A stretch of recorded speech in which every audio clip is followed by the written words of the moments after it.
Christina Lagarde says it's a digital asset. The head of the SEC taught a class on it. I think that people understand it's not a threat to the dollar, by the way. What's going to happen is the U.S. dollar is going to be the world reserve currency, and it's going to run on billions and billions of mobile devices. And the digital asset that underlies that currency is going to be Bitcoin. Welcome to the Crypto Teacher. And guys, I come back with that video just to make you think. And we have Michael Saylor at it again.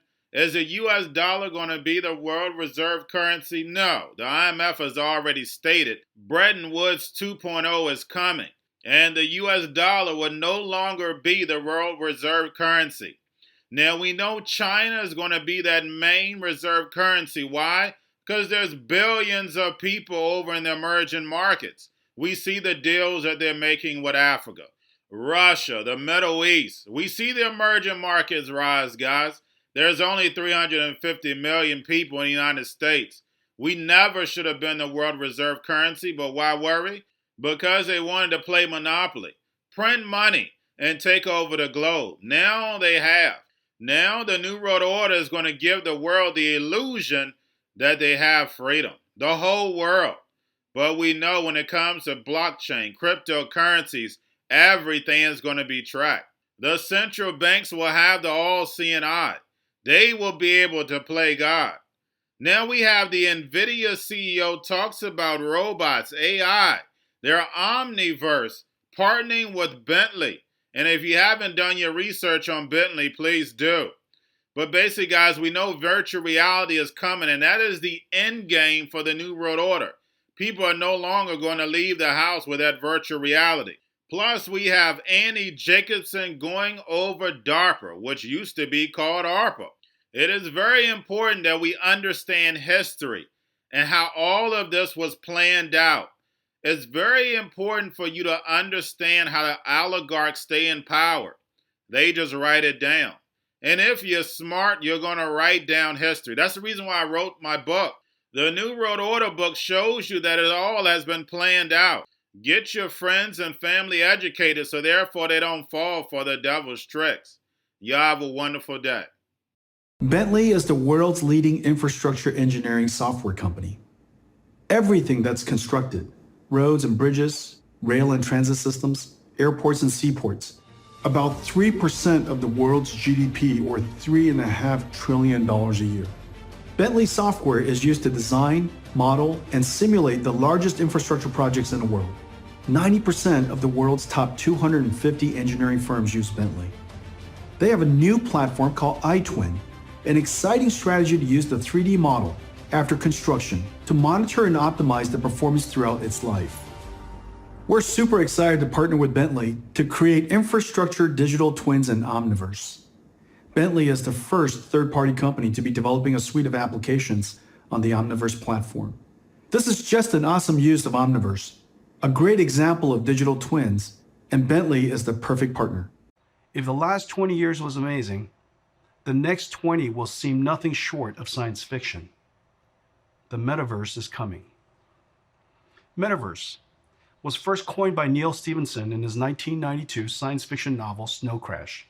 Humans as avatars and software agents interact in a 3D space, a virtual reality successor to the internet. With worlds like Minecraft and Fortnite, we're already seeing the beginnings of the metaverse. Though they seem like games today, gamer inhabitants of these early metaverses are building cities, gathering for concerts and events, and connecting with friends. Future worlds will be photorealistic, obey the laws of physics or not, and inhabited by human avatars and AI beings. The metaverse is not only a place to game. We will create the future in these metaverses before actually downloading the blueprints to be fabbed in the physical world. Omniverse is NVIDIA's platform for simulation and collaboration. Omniverse is built from the ground up for the future. Cloud native, multi-GPU, photorealistic with path tracing and material simulation, and physically based, obeying the laws of physics.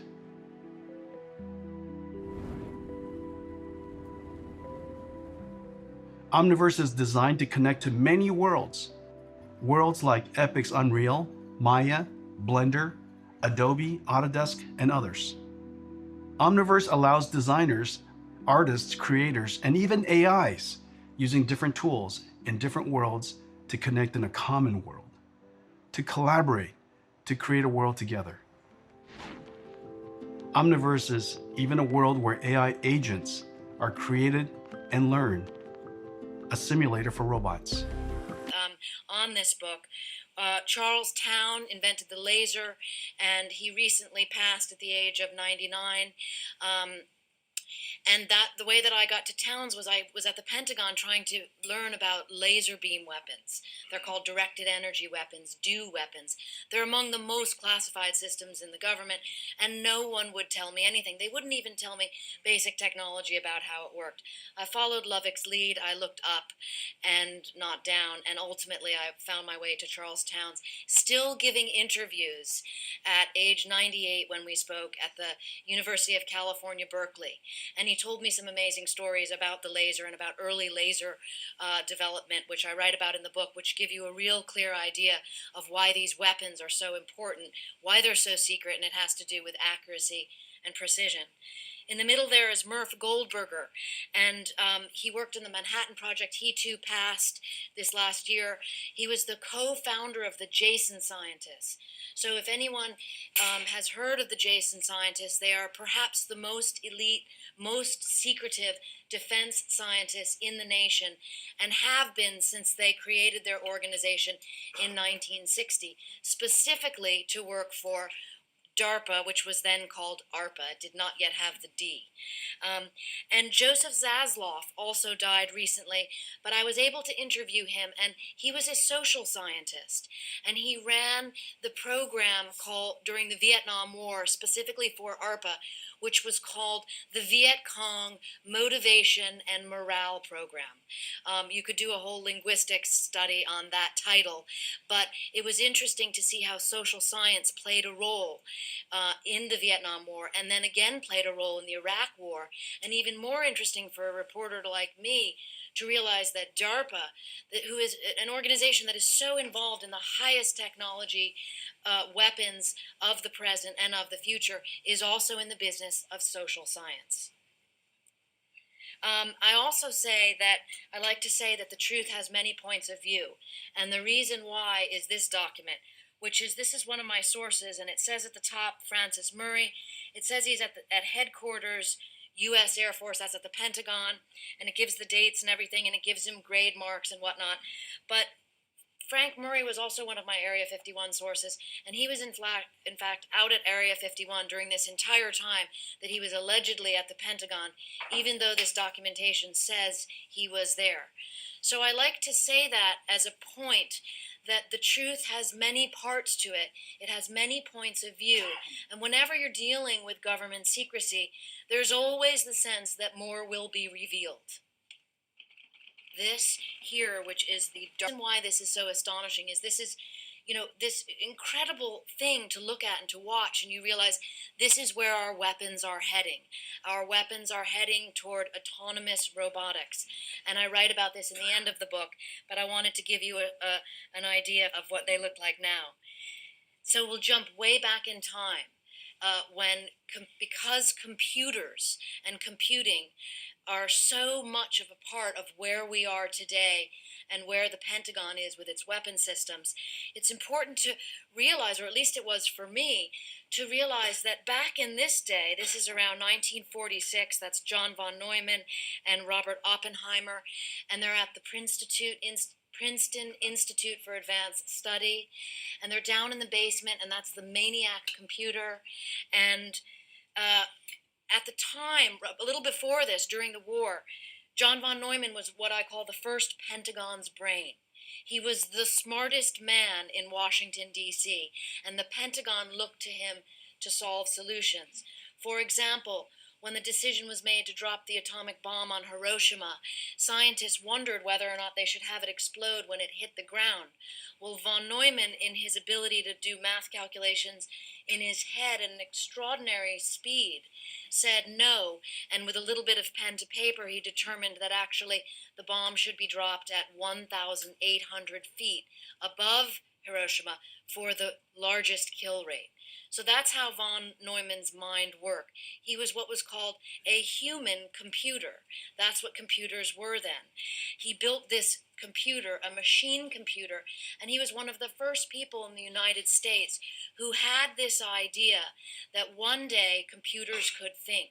And he actually called what we now call software, he called it the computer's organs, just like a human being.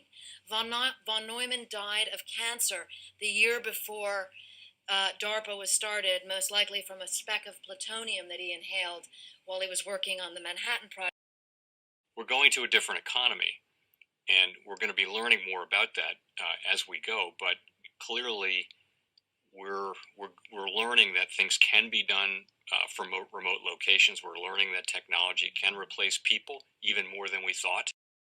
We're not going back to the same economy. We're recovering, but to a different economy, and it'll be one that is more leveraged to technology. And I worry that that is going to make it even more difficult than it was for many workers.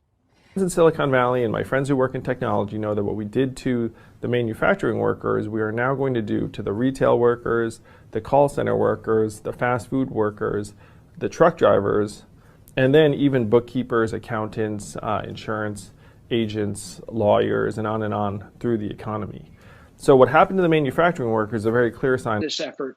And China has big plans for this. They intend to seed their digital yuan into the global environment by giving it away to visitors at next winter's Olympics. When they arrive at the airport, they're going to get yuan digital wallets. They're going to receive digital yuan. They're going to use it throughout their visits to Beijing, and then they're going to take it back to their home countries. They've seen this as a huge advantage. Why? Because who controls the underlying protocols, who controls the underlying standards of the future of money will control the future of money.